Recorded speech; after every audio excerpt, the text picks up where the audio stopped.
Good morning. Good morning. Welcome to another episode of Sunday Morning Transplant Coffee Talk. I am your host, Steve Belcher. Thanks for joining us. How's everyone doing out there this morning?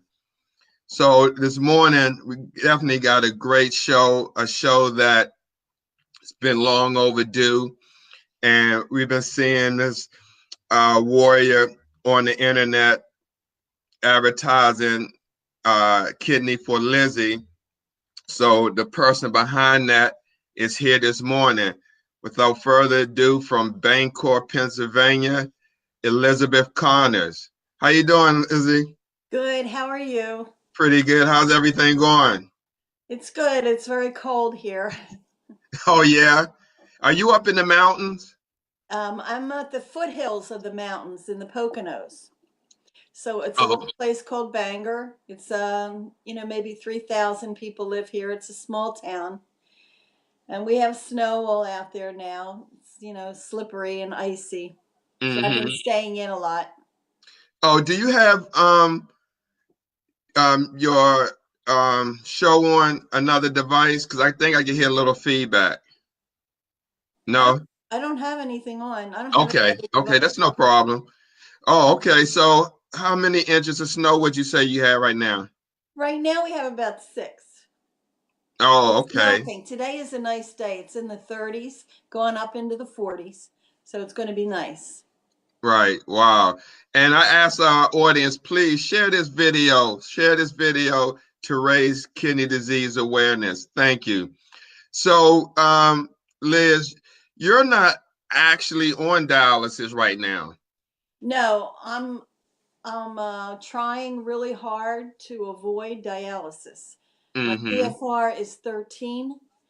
And when I have to, I'll go on peritoneal because I just don't want to do hemo. Right, right. So, how does your journey begin with kidney disease? Because I know we talked off camera and you had mentioned you had dealt with this since the 80s. Yes, it started in some form with kidney disease back in the 80s. I had something called proteinuria, and that's where I excreted protein, and I should be keeping that in. So that started, and back then they didn't really make a big deal about it. They didn't tell me what could happen, the repercussions of it, and I just continued my life. Then in the 90s, I became a diabetic. So then I had this kidney disease. I don't know what my GFR was back then. I don't even know if they had that name GFR back then. I don't know. Nobody ever said anything to me about a GFR. And then I got it in the 80s, 90s. I got diabetes, and they told me that was because I was a product of it could have been a number of different reasons, but they didn't say it was kidney disease. And then I had congestive heart failure in 2001. Nobody ever related that to kidney disease, but I just kept getting all these issues. Um, I had a lot of sicknesses along the way, and I had a pulmonary. I had breast cancer back in 2012. I had a lumpectomy. And then I had a pulmonary embolism right after that, and that seated on my lungs. And then I had a heart attack last year. So I keep getting things happening to me. And so now they're realizing that it's probably from the kidney disease. Now I have bone deterioration, and I have an extreme amount of pain in my bones. Right now, it's in my head. So I'm trying to rule out any aneurysms or anything in my head because of the dirty blood that I have going on in me from not getting dialysis. Wow. And so I put my name on a um, donor list, a kidney list, about 4 years ago. And first they told me it was 2 years waiting lists, and I thought I could handle that. Then they said, oh, it increased to 4 years. And now they're saying that I called, it's fourth year, I'm real excited. And then they said, no, it's now 6 years. So I Mm. decided to get in other regions. So I called NYU, and I went out there last week to get on their list. And they said that they see something called MGUS in my blood. And MGUS is a protein that's in your blood that shouldn't be there. And if you have it, it could go into multiple myeloma, which would deactivate me from the list, of course. Mm-hmm. So now they want me to have a bone biopsy, and I have to have a cardiac catheterization to get on their list because of the heart attack that I had. Even though my hospital disagrees and says that they don't see any reason to deactivate me or to go through all these procedures, that's what they want me to do if I want to get in the New York region. Wow. You know, Liz, just by looking at you and you describing the multiple issues you had, I wouldn't have realized that, you know, you had that many medical issues because, I mean, you look, you know, how people say one looks healthy, but, you know, just by seeing, but, you know, one doesn't know what one is going through. Oh, I So, get that all the wow. time. I get that all the time. My family probably thinks I'm faking, because I look perfectly healthy. I feel terrible, and I put on a good front, but um, for people looking at me, in the store or whatever, they just see me as a normal, average Mm-hmm. person. Now, Miss Liz, back in the 80s when you found out you had protein spilling in your urine and then you was diagnosed with diabetes, was that type 2 diabetes? Yes, Did you have um, weight, like was your weight high back then yes, where was a risk factor? yes. Hmm. Hmm. Hmm. Because just looking at you, I would again say, um, how would you have gotten type 2 diabetes because you know your body weight just looking at you looks fine in Oh the yeah. pictures that I've seen, but in the past. No, I was never overweight. I was never. Well, I mean, I wasn't really, really obese, but I was heavier than what I am now. I would say I was 20 pounds heavier than what I am now. mm, mm, And I'm losing weight now because I don't like food. Food has a bad taste. And so I've learned that food makes your GFR worse. So there's plenty of food out there that is not good for me. mm-hmm. Bought a book, Knives Over Forks or Forks Over Knives, and that tells you do not eat meat. Every time I eat meat, my GFR goes down a lot. Like this month, I ate meat, so it went down from 15 to 13. When I don't eat meat, it's gone up as high as 17. So Yeah, you and then you can't eat greens, a lot of green vegetables. You can't eat, oranges, grapefruits, watermelon, cantaloupe. You can't eat a lot of stuff. So my selection is very limited. mm-hmm. The stuff that So I can eat, I don't like. So right, that's understandable. Now, back then when you was diagnosed in the 80s with protein spilling in urine, that is a classic sign of kidney disease. Did they offer you any type of medication that would help prevent the protein spillage and control your blood pressure? nope. I remember I was a hospital administrator back then, and I had an office that I had, and they gave me this jug, this huge jug, and they said, I had to do a 24-hour specimen, Mm-hmm. and it had to be refrigerated. So it was very difficult for me to go to work that day with this walking around with this big jug and everybody looking at me. But no, it was just do this study, and yep, you have protein in your urine, and that's all they said. They didn't Mm-hmm. do anything to remedy it. So Wow. yeah. And so then, on top of that, and you said the 90s is when you was diagnosed with diabetes? Yes. Hmm. And Now, then did it put you on any type of oral glycemic medication to control it? back then, yes. Now I take insulin 4 times a day. And yeah, 4 times a day. Now, let me ask you this. You know as well as I know that um, type 2 could be reversed. Did you know that? I did. It's not reversed for me. I guess Hmm. it's um, Well, when I say that, meaning that type 2 is not something that someone is born with. It's an insulin resistant, mhm, meaning that the insulin can't put the glucose inside the cells, right. and so it builds up in the blood system. Now, if one could um, decrease their fat intake, saturated fats, and cholesterol, because see, diabetes and heart disease is all tied in, and that's because of the cholesterol factor.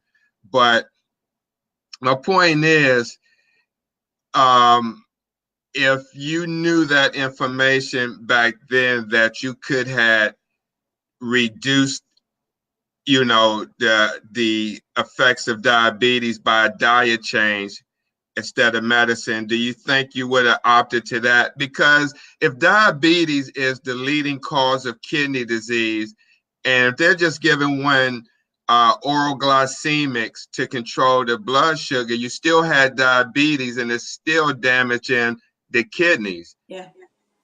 But isn't it odd that I had kidney disease first and then diabetes second? Or maybe I wasn't aware that I had diabetes back in the 90s or in the 80s, but I Mm-hmm. found out about it in the 90s.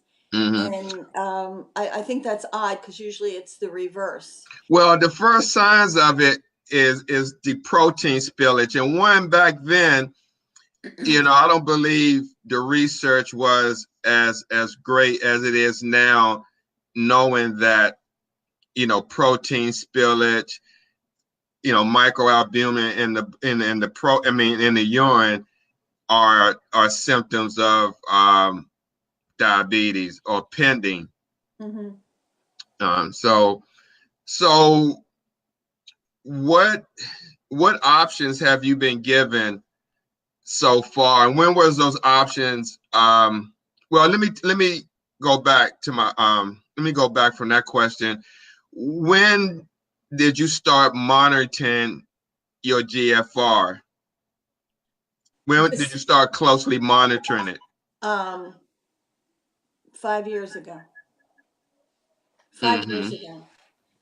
That's when they told me that I had I was into the later stages of renal failure. And I started getting really concerned because I really was not educated on you know on this. And then I learned about getting on lists for donors and for the cadavers. So it was about 5 years. I think my GFR was in the 30s, and now it's down Mm-hmm. to 13. So it's progressively getting, worse. Do you think if you had the education Absolutely. 5 years ago 10 that years ago. you could have prolong your GFR becoming Absolutely. lower? Yep. Or even 10 or 20 years ago, and now Hmm. I'm shooting up 4 times a day. Now, there's someone I've met on Facebook. Her name is Tanya, and she's out of Houston, Texas. And she actually 5 years ago had started dialysis, and her GFR was around 15 or 17. And she had started on peritoneal, and she was still having urinary output. And according to her, she took herself, she talked with the doctor, but she took herself off of dialysis and changed her whole lifestyle and became a wellness coach. And to this day, she's off of dialysis no symptoms, and her GFR is still around 17. What would you Well, say I would to that? say, I would say I could see that happening, but in my case, it's causing other issues. If I die, I'll probably die of the unrelated, the other issues that are caused by kidney failure, like a heart attack, or like Mm-hmm. what's going on with like multiple myeloma, the other things that are causing, um, when you have dirty blood going through you, a blood clot in your brain. I'm worried about those things. I'm not so much worried about kidneys right now. I'm worried about what the kidneys can do to the rest of my body. Mm-hmm. And so Mm-hmm. that's what's concerning me. I'm an old lady, something's going to hit me. And it may not be kidney failure. It may be something totally, different than kidney failure, but caused by the kidney failure. Mm-hmm. And so do you think by getting a kidney that once that transplant happened, that the other issues will resolve? I'm hoping. I'm hoping that my bones get vitamins back in it and I'm not in this constant 24-hour a day pain. Mm-hmm. Because that's what's happening right now. I'm riddled with pain all the time. And I have gout. The gout, the uric acid in the feet, it kills me. I'm on all different kinds of medications for these things. Mm-hmm. Does it help, especially the allopurinol? Well, I take Urlic, but they want me to take Colchris, and I did a lot of research on that, and that really messes up your kidneys. So when I Mm. was on Colchris, my GFR was lower, so I just stopped it. And I only take it in emergencies, like when I have a flare up and it's really bad, like you can't touch my feet. Um, I take it then, but that's the only time. I stopped taking it every day like they told me to. And I told Mm-hmm. them what I was doing, and they agreed that it is bad. It doesn't help the kidneys. But when you're in that kind of pain, you don't care. You're just going to take anything. I'm going to start drinking soon. I'm Don't do that. going to be drunk every night. Now, during this journey, have you met anyone else that's in your situation, not with the same, medical issues, but waiting for a kidney in the stages that you're on the transplant list? No, I've not met anybody in my area. The only warriors I know are on these sites that we have, and it's really comforting to, not that misery loves company, but it's nice to know that there are other people that know what I'm going through and they can relate to what I'm going through, because the layperson, they think you're making things up because you look healthy. You know, you might say something. So I don't really like to complain or say anything about my illnesses because, people are funny. They have their own pain. They don't want to hear about my pain. So Mm-hmm. I kind of just keep that stuff to myself. But it's nice because then I can go on these sites on Facebook and read other people going through the same experiences that I have. Mm-hmm. It's comforting. Um, do you know Barb Lumberg? I don't know her. I've read a lot of her things, but I've never, of course, met her. We all live in different locations, and Mm-hmm. I've not talked to her through Facebook. But I Mm-hmm. have met her, and I've liked some of her posts that she sends out, and she also shares my posts. Mm-hmm. Well, y'all have some similar things in common. You both live in Pennsylvania, Ah, and also she's not on dialysis yet, and she's in around the same stages of this process as you are. So, and you're both looking, for an organ so you don't have to go on dialysis. So there is some commonality with you too. yeah, that's interesting. And there's many people, and I haven't seen a a group, and it could be a group out there for this, but I haven't seen a group that are for people who are maybe in that process, that they're not on dialysis, but they're at the point where they're looking for a kidney and they're in one of the stages. I haven't seen a group like that. It may be a group out there for people What, that's in in your type of situation. in end stage renal failure? Well, not at the end stage, but um, right there where the GFR is somewhere between 20 and below. Mm-hmm. Yeah. Oh, I'm sure there are. I was in that position, and I was feeling, and that was about 3 years ago, and I was feeling fine. I didn't have any issues. I mean, any noticeable Hmm. issues. Now Oh. I have noticeable issues. I mean, I sometimes can't walk. Sometimes I can't get up. I get out of breath walking up the steps. I mean, it's very noticeable now. Hmm. So Barb Lumberg is in Lebanon, Hershey area. Okay, that's about 2 hours, 2.5 hours from me. Oh, okay. Okay. Not really that far, but far enough. Oh, pretty far. Well, we're Yeah. in the same state, so that's good. Hmm.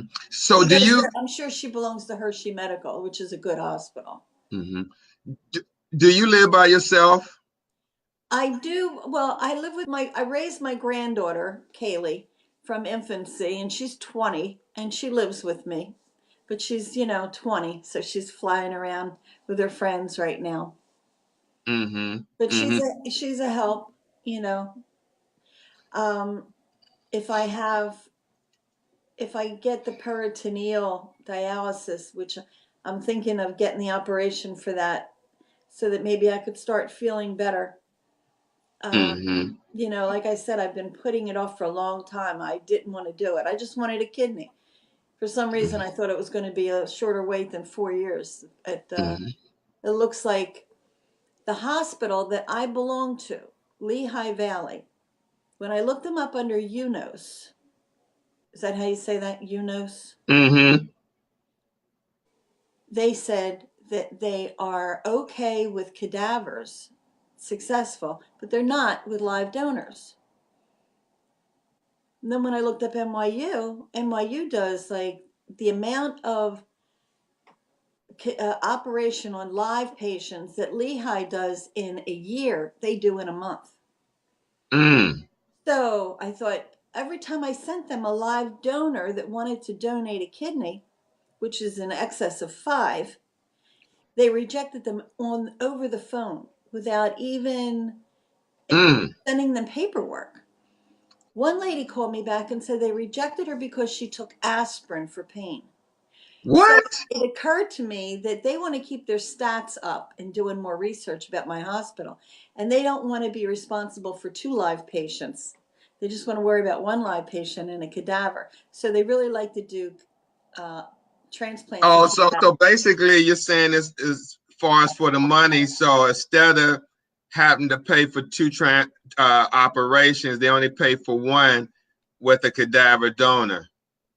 Well, they only want to be responsible for their statistics on the success of one operation on one, Wow, I don't think that's fair. because their stats go down and that's how they're rated. They also have them in UNOS as having a waiting list of 2 years, which is totally misrepresenting themselves because now it's 6 years. Mm. And so I see all of these inaccuracies, which makes me feel I need to get into other hospitals because they're not looking out for my best interest. They're Hmm. looking out for their best interest. They And I turn want somebody kidney. down for taking aspirin. Yeah. Yes. Now I understand somebody was rejected for, she was like 40 pounds overweight. Another lady was breastfeeding. I get that. Um, Another person was too old. But I don't get the other ones that are they just don't make sense to me, that they just turn them down over the phone. Wow. And so it's hard enough getting somebody that wants to donate a kidney. It's almost a miracle. And then when you get somebody and you send them to your hospital and they're rejected over the phone, you become totally disillusioned. It's like you're spinning your wheels, because you're going through all this work, and all these prayers trying to, get somebody that's going to be, you know, altruistic enough to donate a kidney to you, and then they're rejected.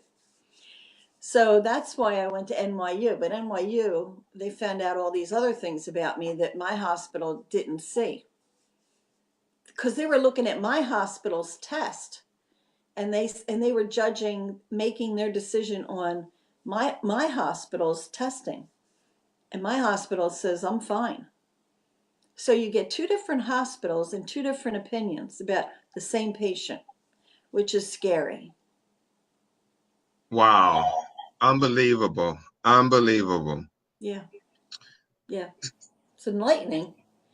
Right. It makes you really want to double check everything and everybody. Hmm. So, how successful have you been with the hospital in New York? NYU, I spent 12 hours there. It took me 2 hours on a bus. They want me to have a bone biopsy, which is a painful process. And I won't be able to take a bus home afterwards, they tell me. So I'll have to stay overnight there. And then they want me to have a cardiac catheterization to rule out anything problems with my heart. Mm. Even though my hospital says you have no ischemia, you're fine. And But my they hospital, won't take their results and use them. They got to do their own testing. they took my hospital's results and said, based on those results, we want you to have more testing. Oh my God. We want you to Come have a on. piece of your bone taken out of your back, and we want to do a biopsy on it to see if you have multiple myeloma, which is devastating. The fact that my 4-year waiting list, I will be deactivated if I have Mm. this terrible thing. But I'm hoping I don't, because I called my hematologist up and he said, you're fine. He said, you don't have multiple myeloma. I don't know why they're doing that. You have MGUS in you, but many people have MGUS and it doesn't lead to multiple myeloma. So And they can't MGUS, take your hematologist word for it as well? they won't take it. He even said, I'll call them. One thing he said that might be helpful is maybe he can talk them into me having the bone biopsy done in my hospital, so I don't have to go to New York and stay Hmm. over. So that might be something, that I get out of it. Hmm. Do you think this is all comes down to money? Absolutely. This is a big business. And they're going to get a lot more money for these two tests that I didn't have to do at Lehigh. They got you. Once they get you in there, and there's like 8 million people in New York, and New York has really bad stats for serving their community because of the amount of people in it. But the good thing is they perform more operations daily than a lot of other places. And they were trying to Hmm. tell me if I move my, um, I have a 4-year waiting list, so I'm good for 4 years, right? If I carry that to them, I could transfer that waiting period to NYU. Then they give me more points if I they give me points because I have my antigens are high. My antibodies are 66, which is higher than the average. So they'll give me points for that, a few points for that. And so I should get an operation at NYU quicker than if I stayed at Lehigh. Hmm. But I Now, have, we have met warriors who have antibodies right now up to like 90 something yeah, percent. yeah, they get a lot of points, but it's harder to find a match for them. But they're the first ones that will get a transplant if they do get a match. Hmm. Now, has anyone in your family asked to donate? Well, my daughter has kidney stones, so she's disqualified. My son, I believe he has high blood pressure, and he lives in California, so I believe he'd be disqualified. And the other families, I haven't, they see posts, and whether they respond, I doubt it, because I've not heard anything. But Mm-hmm. I'm not into, you know, I'm not good at this, promoting myself, begging for kidneys. And if I didn't have Jared and Jeffrey, I don't know what the heck I'd do, because Now, they're like my angels. let's talk about Jared and Jeffrey for a moment. Um, these guys are terrific. Based on Jeffrey's own story of his wife needing a transplant, I saw these guys when they were advertising for his wife, and the advertisements were not elaborate as they are today, but they were authentic and they were real. And that's what touched my heart on that story. And so all that energy that they had to use to find a donor for Jeffrey's wife, they decided to use it to help other people, because they couldn't just stop and not, help people based on what they experienced. So I thought that was very, very great of these guys to do that. Now, how did you become involved with these two brothers? I don't remember exactly how I bumped into them, but I bumped into them on Facebook. I saw them promoting somebody. I guess it might have been on one of the donor pages, kidney donor pages, kidney wanted donor pages. And I went, wow, these people are helping somebody. And I was amazed because I'm not real computer savvy. And I didn't know Mm-hmm. this was going on. I didn't know this kidney world was going on, that there were so many sites. And I was just, doing it on my own. And I had written up a long thing, begging people, like telling them my story, but it wasn't anything a lot, fancy. And then I saw them doing some characteristic, how they get dressed up and stuff. Wow. So I wrote one of them, I forget who it was, might have been Jeffrey, a letter. Maybe it was Jared, a message. And I said, could you help me? And they wrote back and they said, we would love to help you, but we're so overwhelmed with helping so many people. It's only me and my brother. And I said, okay, I understand. And then so I joined these pages, and then I started sharing other people's things. And then they wrote me back and they said, we're going to help you. And it was just like, Mm-hmm.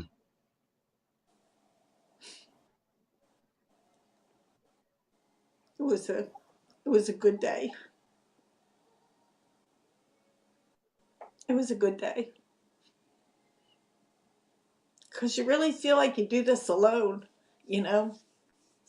You feel like you're all alone doing it. So it was kind of nice. It was like, wow, somebody's going to help me.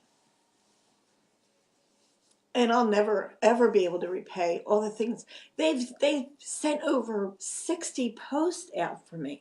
I marvel over that. It's like one day somebody's Superman, the next day there's Spider-Man, and you know, they're doing all these crazy things. It's really great. Wow. Yeah. Wow. They're good Wow. people. They're good That's, people. Very good people. you know, just hearing you just share what you just said about these two guys, it just made me think about how many people that are on Facebook. There's millions and millions of people on Facebook. And when you think about that, when you sit back and think about that, and you think about two brothers who are helping someone that they don't even know, never met in person, just through social media, and taking the time, out of their lives to do something like that, it becomes real, especially when hearing it from you, saying how much that it has touched you. Yeah, because I never met them. I probably never will meet them. Um, one lives in Dubai. When am I going to get there? Mm-hmm. And they're just amazing men.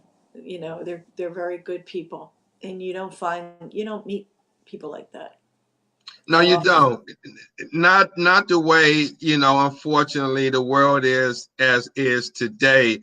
But there are still great people, in spite of the evil that lurks in our world. There are, good, and always good overcomes evil. Yes. So, yeah, I'm fortunate to know these guys. I've been, doing this since 2014, and we, you know, didn't start off doing videos, anything like this. I just started off just trying to raise awareness because I was a nurse that saw a lot of injustices and a lot of lack of education.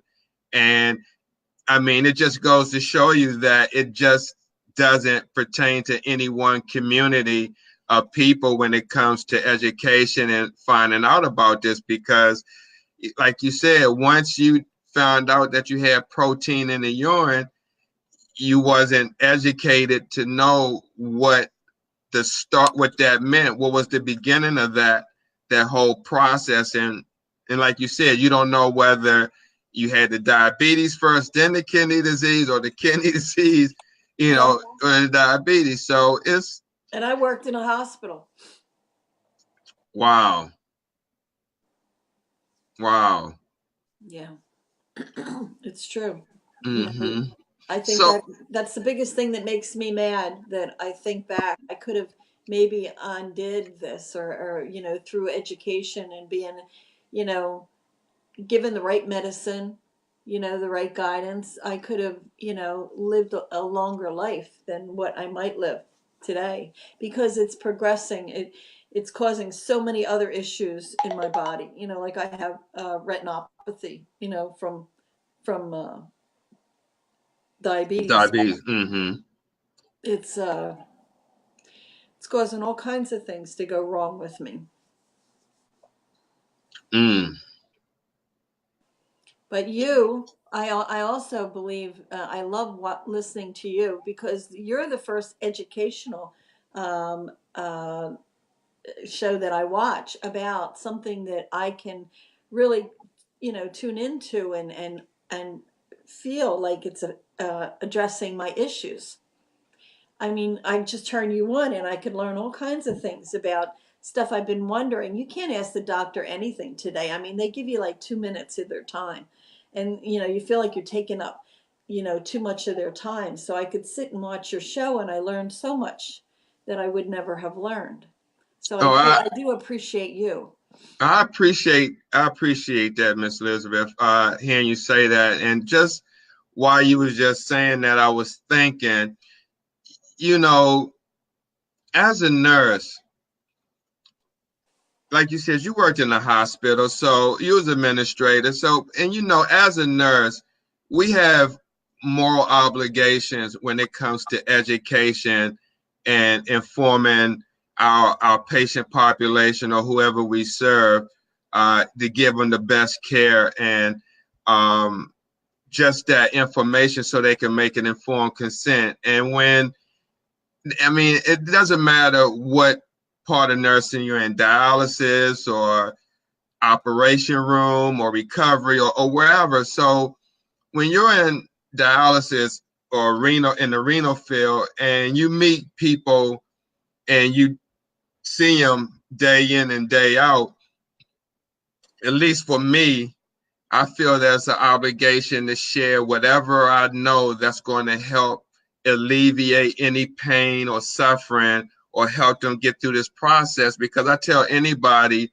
the situation could have been reversed, meaning I could have been born and could be on the opposite side and sitting in the chair, and that person could have been my caregiver. And I would want the same care given to me as I give to someone else. So, that's where I just come from when I deliver the care. And when it comes to education and dialysis, there's a lot of information out there that a lot of the staff doesn't share because they're put in a position of just doing what the company want them to do. Get the person on the machine, take care of them, get them off, get the next person on.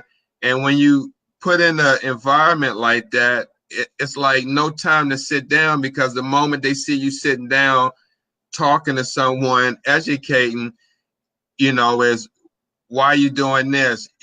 Get back up, or you got to go answer a machine, or whatever the case may be. So today's environment don't give us caregivers the opportunity to share information. So I just hope the information that I do share, which is all evidence-based, at least helps one person, Oh, I you think you know. help a lot more than one person, Steve. You help a lot of people. That's one of the reasons why I want to do peritoneal, because I don't really, I've been on these tours of dialysis centers. Um, I don't trust other people with handling me, where they're going to put gloves on. Did they wash their hands? Or, they using something dirty? Peritoneal, at least it's me. I'm doing it to myself. I'm, sterilizing and taking care of the machine. And I just have that comfort level. I don't want to do Mm. that either, though, tell you the truth. Who wants to have holes in your stomach? And I don't want to do that either. But if I have to do something, it'll be that. No, absolutely. And I respect that. And I always said if I ever got to that point where I had to undergo kidney dialysis, that would be my first option, Miss Elizabeth, is peritoneal. I wouldn't even, I'm saying it here on camera, if I went that route, I wouldn't even step 1 foot in the clinic. I would make sure that I go in the hospital, get that catheter, and do my own treatment. I would not step 1 foot in no outpatient dialysis. I mean, that's just my own personal belief, just, working 33 years in the business. So, when you work in medical, and Miss Liz, that you see both sides of the playing field. One, if you hospital employee, and then if you become a patient, you already know both sides of the field, opposed to not working in the hospital setting and becoming a patient. Then you don't know what's happening, what's going on behind the scenes. You should be celebrated for bringing to the attention to everybody about what that one center looked like that you put on. Do you remember that? Mm-hmm. The dirty machines in the back, and somebody had made a remark to you that something very negative, that you know uh, you should have cleaned it or something. And I thought, this is somebody that's never.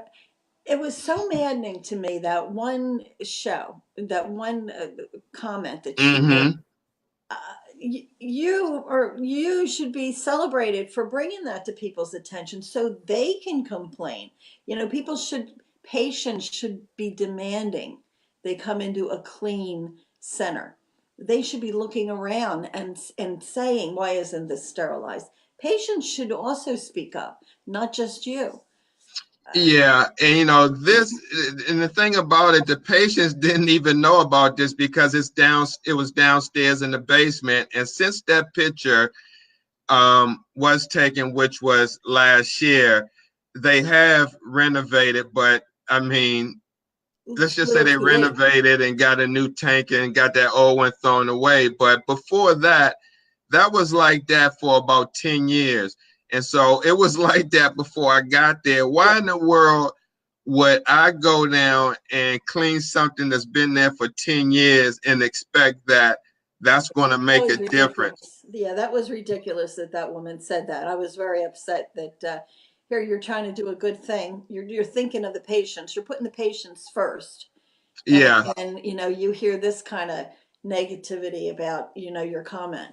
Well, the person that said that worked in dialysis. So I can expect that from people who work in dialysis to see that, to say that. I knew from the moment they made that comment that they worked in dialysis. So it didn't bother me because, the same type of people, when you try to speak up for certain things that are not right in dialysis, like, for instance, sending staff home to save money and overbearing the other staff with more patients, or just rushing, or taking away certain amenities, it just becomes disheartening.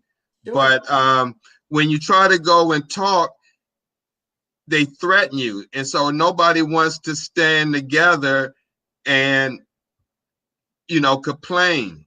It was one person, you try to get the backing of your coworkers. They talk about the problem amongst themselves, but when it's time to go and face management, there's nobody behind you, and you get kind of singled out.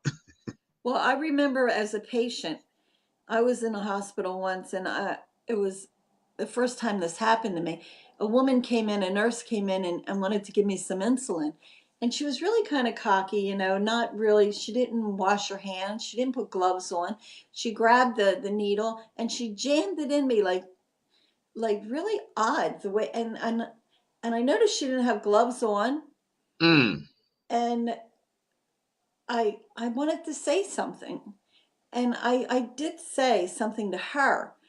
And she went, "Oh yeah, I forgot," and but then I thought I should have reported her. I should have reported her to somebody, because how many times has she done that? And what if she just came out of the bathroom or something? I mean, absolutely, they absolutely. don't even think about it, and it's just like they get so busy and so caught up with so many patients that they make shortcuts. And they can make a shortcut and give you an infection. I had a huge infection from me on my stomach, where they had to cut me open and cauterize it, one time from being in the hospital. They don't care. Mm, They just want to go to the next patient and get done with it. mm-hmm. So I think, yeah, you should speak up and report it to their manager. You shouldn't just make a comment, because that's going to go away. They're not going to, report themselves. They're not going to Mm-hmm. say anything. Are, where's the closest dialysis facility in your town, in It, Bangor? it's in Stroudsburg. It's not far. It's maybe 10 miles, 12 miles from me, something like that. Mm-hmm. What's it, Francis? What is that called? Francis? There's only two. There's only two dialysis centers. What are they called, Steve? Oh, Fresenius and Davita. Fresenius and Davita. Fresenius is about 12 miles from me. Mm. And if you would have to go on peritoneal, would that be the place that would do your training? Yes, and they would send me the supplies Mm-hmm. Mm-hmm. from there. Yeah. I don't think I'd go to the one, we have Easton. I'm in between Easton and Stroudsburg, and then Mm-hmm. Poconos is right where Stroudsburg is.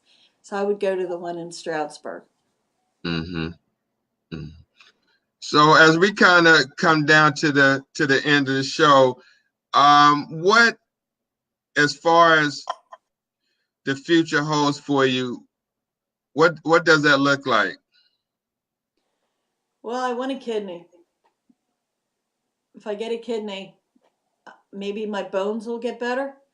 I won't be crippled like I am. I won't be in so much pain, like I have, like, constant pain all the time. That's what I hope. I hope I get this remedied so that I can start feeling like I used to feel. You have a new you every day. It's a new, you're a different person. And I want to go back to the one I used to be.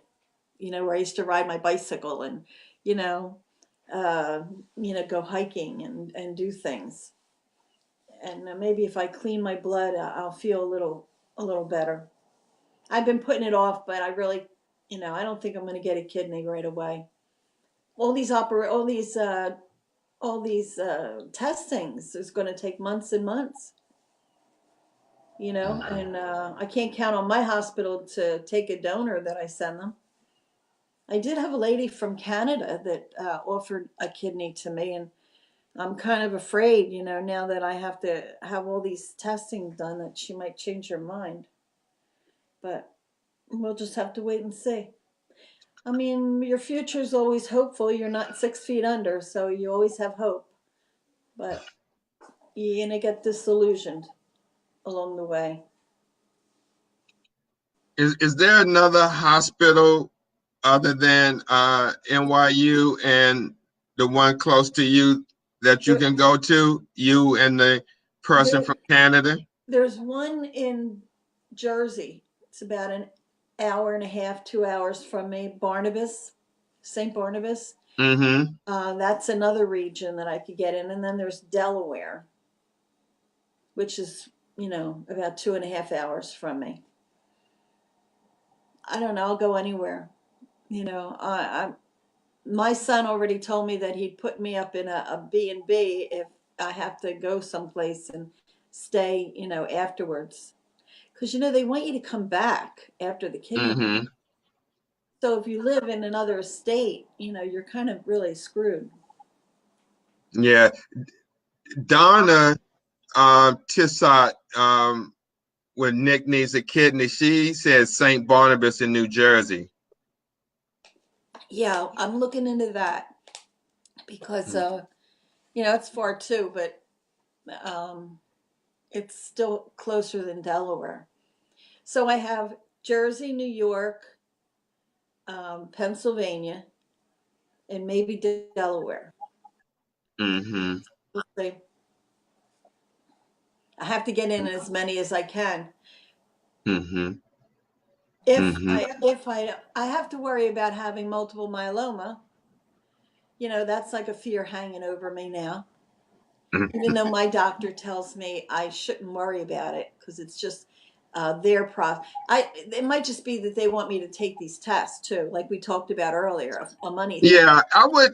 I mean, if your hematologist is telling you that, Yep. I would. I mean, he. I don't think he's going to tell you anything. That you should know, and so it's unfortunate, and maybe you should. I don't know. I know, like what you said with NYC, that they do living donors, but maybe you know going to St. Barnabas and maybe bypassing NYC, at least that would save you from that bone getting that bone test done. Yeah. My I daughter. mean, I know it's a big decision for you, but Yeah. I mean, it's something to really think about. And at the end of the day, I would go with my gut feeling. Yeah. I don't think I need it, but what if I do? She said if I have it and they put a kidney in me, it'll attack the kidney and it'll ruin the operation. So here, let me just say this. I Oh, don't I know if you see. can see the screen. Yes. Oh, look, she gave me the transplant coordinator. Thank you, Donna. That's great. I'll call that. Does this stay up after I'll I leave it go? up. I'll leave it up for you so you can copy it down. Okay, good, because I don't have a pen on me right now. Okay, good. Yeah, I'll call them and make an appointment. I I don't know.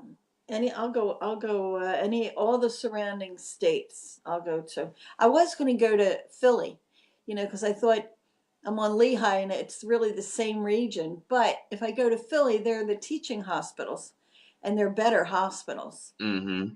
Um, Mm-hmm. that's about a 2-hour drive again for me, but I'd be in a better hospital. Oh, Donna, could you also send it through Messenger to Elizabeth as well? So I want to take it down, but Thank you, Donna. Donna Walton, Barnabas. Yep, I guess our time's up. hold tight. Let me just get this down. Um, anybody you want to say hello to before we tune off? Who, me? Yeah. I want to say hello to Jeffrey and Jared. And again, thank them for all their kindness, everything that they've done to help me. Mm-hmm. And I want to thank you. Oh, thank you. Thank you. What would you say to someone who just been diagnosed with kidney disease, say stage 2? They went to the doctors, found out that they have stage 2, stage 3 kidney disease. Based on your experience with this disease and where it's led you to this point, what parting words could you leave with them? I would stop eating meat immediately and become a vegetarian or as close to a vegetarian as you can. Meat is a killer. Meat kills your kidneys. I would start eating the right foods. I would get on a totally different diet and be conscientious, drink lots of water, stay away from sodas, stay away from phosphorus, anything with phosphorus in it. Um, that's the only thing you could really do. You really can't, it's the only way that you can fight is what you consume, what you put in your body. And I would be conscientious of that, and Mm-hmm. stay active, a lot of exercise. And if you do those things, I think you will, put off these issues for much later. And Wow. maybe in 5 years from now, because in the research that I've done um, on transplants and these artificial kidneys, in 5 years, maybe we'll have artificial kidneys where you go in and you don't need to beg for donors. They'll just give you like an artificial heart. They'll give you an artificial kidney. And more people will be able to live. Every day I read somebody's dying. I get these messages, so and so passed away, and we just see him on there, a month before or a couple weeks before, and then he's deceased. It's sad. It's very scary seeing it. Mm-hmm. This is what I'm about to say is for another show, but it's interesting that you just mentioned about 5 years from now about the artificial organs, and people won't have to ask. Now, let me just say this before we go. With healthcare being the way it is, this skyrocketing, where you have a bottle of insulin that used to cost $20, costs 100 and something dollars. Do you think 5 years from now, if they do have these type of organs, that um, a lot of people on the donor list would be able to afford that? Because I'm sure there would be some type of price attached to that. I'm sure your insurance will take care of it. Just like I pay a lot of money for insurance, and they're going to transfer one heart Mm-hmm. from one body to another. You'll be able to access buying a kidney, an artificial kidney, and insurance will pay for that. And as far as insulin, you can go to Walmart and get insulin much cheaper than what the pharmaceutical companies sell it for. Oh, good. That's good to know. That's good to Well, know. Walmart is a fraction of the cost of what you get through a prescription from a doctor to go to a drugstore. So Oh, they're thanks for okay. that. I hear people dying because they can't afford their insulin, but they can. They just don't know how to get access to affordable insulin. Might be a generic, but it's still insulin. Anything will help you Mm, if you have diabetes. So wow. Thanks for that information, Liz. sure. Thank you. I have Okay. nothing to do with my time but read. Great. I mean, it is paying off as well because you have a wealth of information that, definitely can help someone who didn't know that you can go to Walmart and get insulin at a low price. So, wow. All right, then. Well, Miss Liz, thank you so much for taking the time out this morning to be on our show. I know, you was mentioning about your headaches, and I just really, really thank you for taking the time to share your story. You're welcome. It It was a finally pleasure. came to pass because I know you were supposed to be on a couple of months ago, and we had some technical issues, but we finally made it happen. Yes, we did. I'm glad Good. talking to you in person. Yes. Let me ask you one more thing before we leave. Um, if someone wanted to donate to you, how could they do that? Well, I used to have them want to call my hospital, but then I found out that my hospital was rejecting them. So now I want them to call me so I see how many my hospital's rejecting. Do you know what I mean? I Right. want them to call me first so that I know. I'll give them my hospital's number, the hospital that I choose, what region that I want to go to. And then I'll keep track of it because the hospitals, because of the HIPAA rules, don't tell you who contacts them and who they reject and who they don't reject. They won't tell you anything. So I want to hear if people are kind enough to want to donate. I gave my phone number, 215-933-2031. They call What's that me again? 215-933-2031. Put that up on our screen. Two Yeah, one five 933 2031. that's my cell phone. And then I will take down their name and give them the phone number of the hospital transplant team to call. And because if I call the hospital and I say, did so and so call you? They say, I can't tell you. So it's only been since I've taken names that I find out that people are getting rejected. And it's been more than five. I'm counting 10. Mm. But, you know, you have to take into account you're not sure that they're all following through.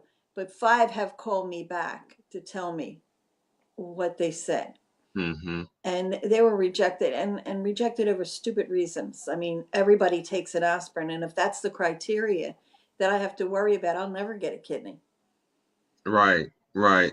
So, okay, so we have the number up for Mrs. Liz. If you want to donate or know someone who would like to be a donor, 215-933-2031.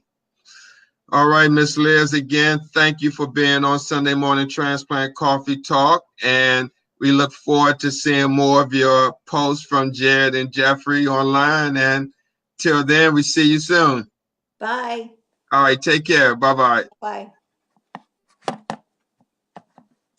Yeah, that was a great show with Miss Elizabeth out in Bangor, Pennsylvania. I'd like to thank everyone for tuning in this morning, watching Sunday Morning Transplant Coffee Talk. I am your host, Steve Belcher. Have a blessed day.